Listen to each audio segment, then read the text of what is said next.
O2 ये हम जब लिखते हैं तो ये क्या है, एलिमेंट है, लेकिन ये O2 जो है वो 2 ऑक्सीजन एटम से बना हुआ है, तो ये ऑक्सीजन एटम है। ऑक्सीजन एलिमेंट की जब हम बात करते हैं तो हम सीधा O2 ऐसा लिखते हैं, ठीक है। अब यही O2 जब कंबाइन होता है H2 के साथ तो हमें मिलता है वाटर मॉलिक्यूल। अब ये वाटर जो है वो कंपाउंड है, वाटर जिसके अंदर 2:1 फिक्स प्रोपोर्शन में हाइड्रोजन और ऑक्सीजन है, तो एलिमेंट के एटम कंबाइन होने से हमें कंपाउंड मिल रहा है। तो कंपाउंड जहां पे आप 1 और मोर टाइप के एटम्स कंबाइन होते हुए देखोगे, 1 और मोर टाइप एटम मतलब कि एक से ज्यादा एलिमेंट के एटम, तो ये बराबर क्लियर होना चाहिए, ये बेस लाइन आपका बड़ा बिल्कुल ही क्लियर होना चाहिए कि ये हमारा कंपाउंड है H2O।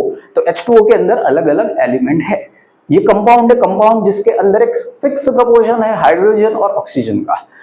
अब इसी कंपाउंड के साथ आप एक दूसरा कंपाउंड सोडियम क्लोराइड इसको ऐड कर देते हो, तो सोडियम क्लोराइड भी एक कंपाउंड है 1:1 रेशियो के अंदर सोडियम क्लोराइड, लेकिन इनको मिक्स करने पर आपको एक होमोजेनस मिक्सचर मिलता है, सॉल्ट वाटर सॉल्यूशन जिसको हम बोलते हैं, ठीक है। तो इन दोनों के मिक्स करने पर आपको मिलता है होमोजेनस मिक्सचर।